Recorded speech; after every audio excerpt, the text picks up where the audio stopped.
안녕하세요. 상담심리 전문가 앤디쌤입니다. 오늘은 조금 진지한 얘기를 해보겠습니다. 나는 늘 선생님 좀 부족한 것 같아요. 저는 좀 내가 너무 잘못하는 것 같아서 눈치가 보여요. 아니면 저도 제가 너무 싫어요. 그래서 남들도 싫어할 것 같아요. 이런 얘기 되게 많이 하시거든요. 자신에 대해서 이런 부정적인 생각들을 갖고 계시는 분들은 사실 그만한 다 이유가 있는 건데요.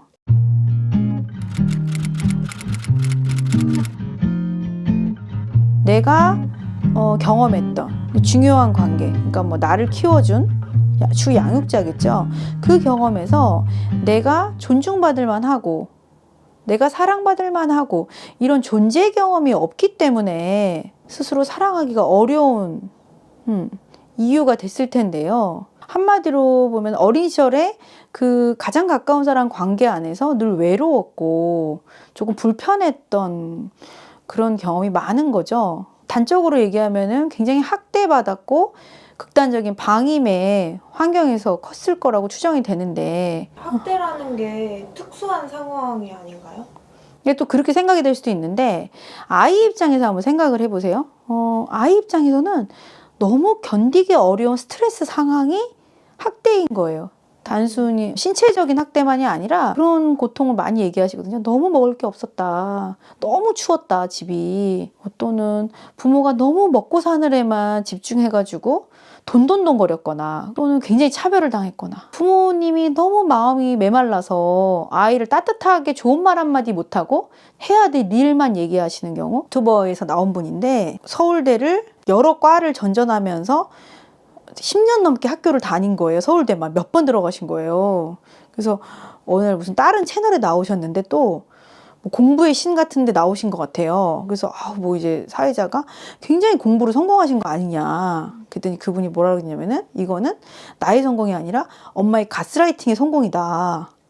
엄마가 항상 그러더라고요. 어렸을 때 너는 못생겼고 너는 인간성도 나쁘고 친구도 없고 넌 공부 말고 할 게 없다. 넌 공부로만 승부를 봐야 된다.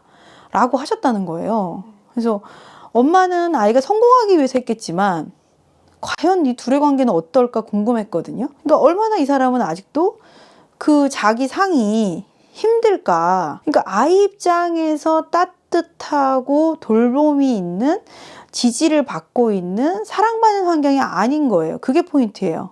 네. 그렇게 되면 우리는 성인이지만 미숙한 아이인 상태로 남아있는 성인 아이라고 하죠. 그런 모습으로 지금 살고 있을 수도 있죠. 성인 아이를 생각해 보면 지금의 그런 우리가 미숙한 나의 모습은 과거에 다시 답이 있거든요.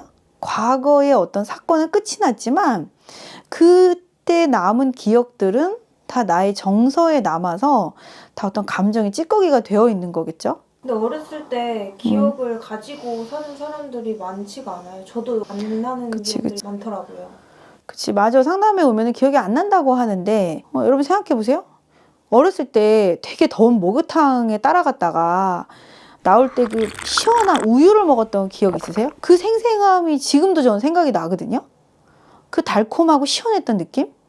우리 기억이 있어. 근데 우리가 부정적인 것들을 굉장히 억압하고 사는 거지. 그때 불안했고 두려웠고 그거를 내가 누르고 사느라 지금 에너지를 쓰는 거야. 왜? 그거를 내가 누르지 않으면 폭발할 것 같거든. 갑자기 내가 괴물로 변할 것 같거든. 상담에서 어린 시절 얘기를 잘 못 꺼내시는 분들이 꺼내고 나면은 그 다음 상담에 와서 너무 힘들었다.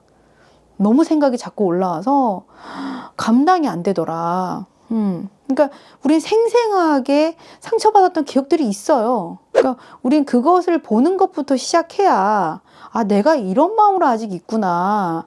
그 출발을 할 수 있을 거예요. 나를 폭발시키지 않으려고 나의 마음을 누르고 괜찮은 척하고 쿨한 척하고 다른 사람에게 맞추느라 가짜 감정으로 사는 것. 그게 아마 있는 그대로 내 모습으로 못 살기 시작하는 것 같아요. 이제 가짜 감정으로 살다 보면 진짜 내가 누구지? 뭐 내가 누군지를 모르게 되는데 뭐 나를 사랑을 어떻게 하게 되겠어요. 이제 그런 상태가 되는 걸 거야. 나를 사랑할 수 없는 상태? 내가 없어진 상태가 되겠죠? 자기가 자신을 사랑하지 않는 그 모습이 현재에서는 어떤 모습으로 나타날까요? 이제 과민한 반응을 보인다든가 아니면 과한 책임감, 아니 과한 거부감, 뭐 친밀감이 두렵고 경직된 자세로 살아야 되고 요청과 거절이 어렵고 자꾸 고립되려고 하고 자꾸 피해의식을 느끼고 굉장히 의존적이거나 또는 타인을 되게 지배하려고 하거나 갑자기 분노를 폭발하거나 우울하거나 불안하거나 늘 수치스럽고 내가 부족한 것 같은 느낌에 시달리고 죄책감에 시달리고 그러니까 우리를 힘들게 하는 불편한 모든 것들일 거예요. 우리는 한쪽으로 치우쳤다는 거는 뭔가 힘들다는 거고 힘들다는 거는 이게 과거에 다 이유가 있을 거예요. 지금은 답을 못 찾는 것들이니까 이러한 것들로 인해서 대인관계는 계속 어렵고 삶이 계속 버거운 상태라고나 할까? 내가 노력해서 막 애쓰면 그래도 괜찮은 것 같은데 그냥 흘러가는 대로 가다 보면 삶이 다 꼬여있는 느낌? 뭐 나만 잘못 사는 느낌? 뭐 이런 것일 수도 있어요. 그럼 나를 사랑하려면 어떻게 해야 돼요? 그래 오늘 그 방법을 조금 간단하게라도 말씀드릴게요. 되게 어려운 개념일 수도 있어요.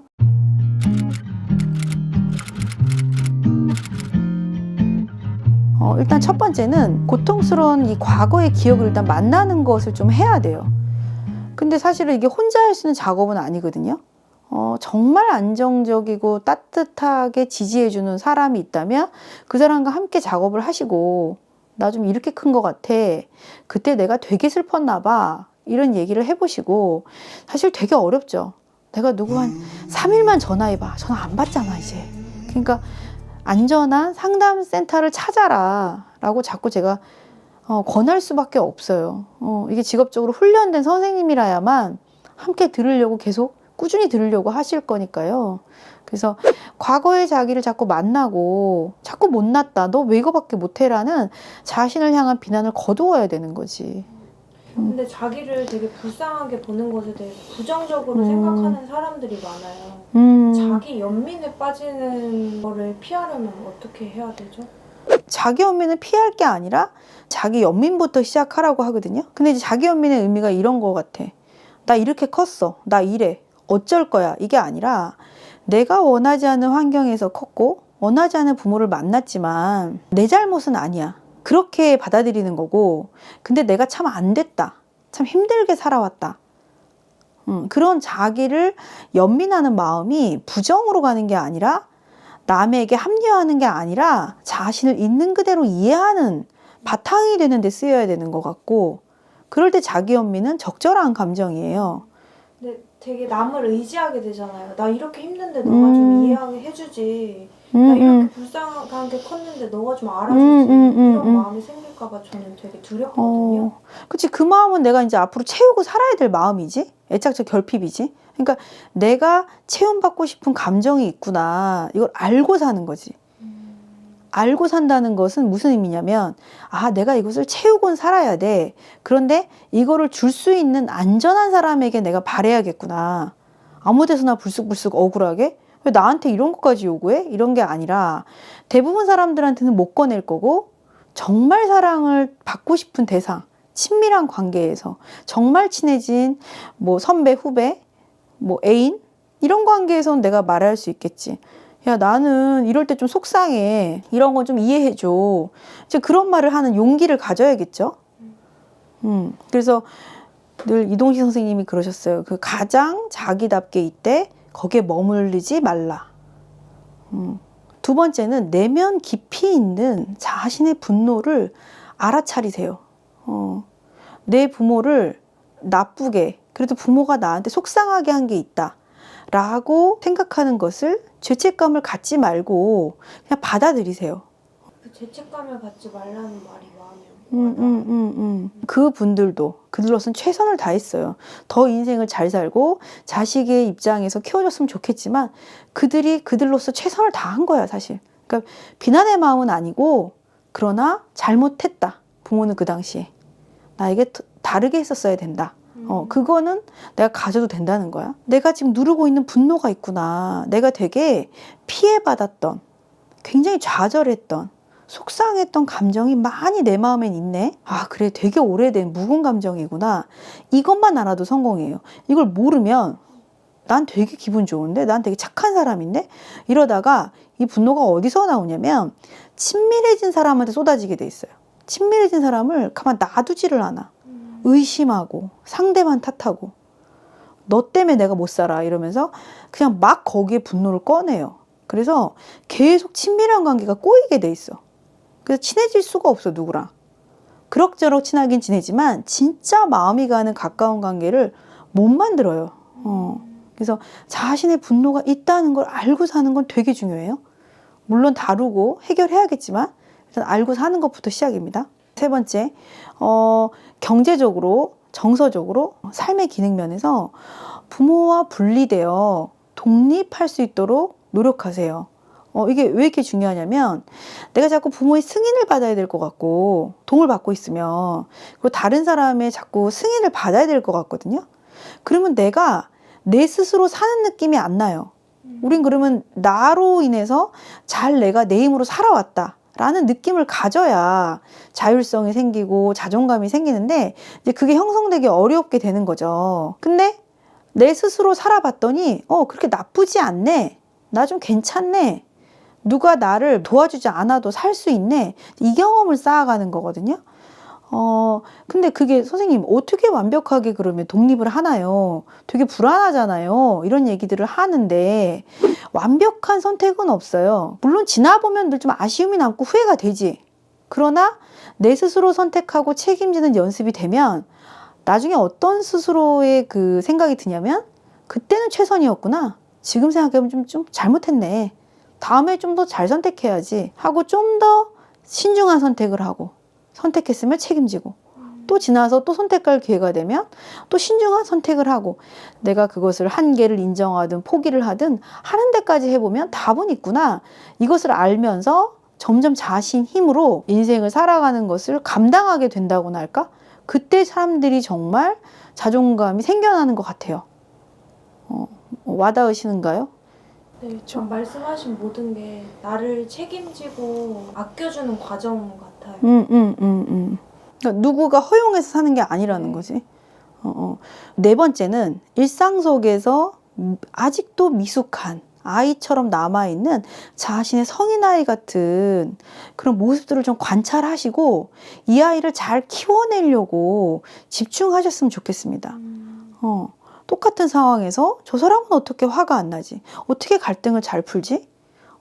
저 사람은 어떻게 컸길래 저렇게 늘 기분 상태가 보통의 상태를 유지할 수 있지? 많은 관찰을 하시고 관찰할 대상이 없다면 요즘 유튜브도 너무 잘 돼 있고 좋은 책들도 많으니 여러분들이 계속 고민하시면서 혹시나 가까운 곳에서 지인으로 만났던 사람 중에 그런 사람이 있으면 지속적으로 그 사람과 관계를 유지하는 것을 노력하세요. 우리도 그러면 그 사람의 어떤 수준에 점점 닮아져 있거든요.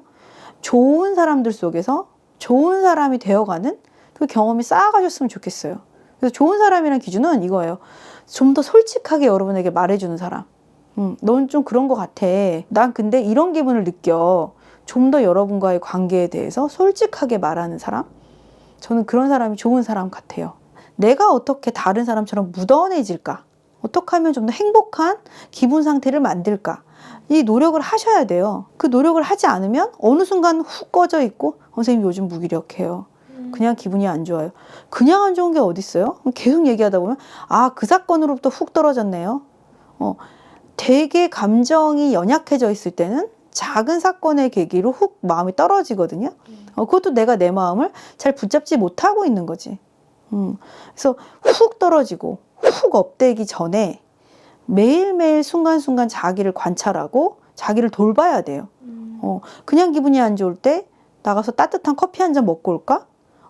그냥 기분이 안 좋을 때 산책을 잠깐 하고 올까? 계속 자기를 관찰하고 돌보는 것을 일상 속에서 하셨으면 좋겠습니다. 그래서 오늘 뭐 자기를 사랑하는 방법에 대해서 말씀을 드렸는데 좀 도움이 되셨을까요? 내가 잘못된 게 아니고 내가 선택하지 않은 과거로부터 온 것이라고 생각하니까 그것만 알아도 좀 더 저를 덜 미워할 것 같아요.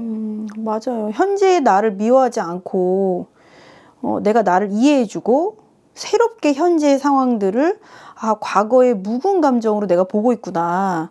이것을 통찰해내는 거? 그것만으로도 엄청난 인생이 달라질 거예요. 그래서 여러분이 앞으로는 진짜 나를 사랑한다는 이 전제 하에 오늘부터 하루하루 미래를 시작하는, 미래가 열리는 그 길을 걸어가셨으면 좋겠어요.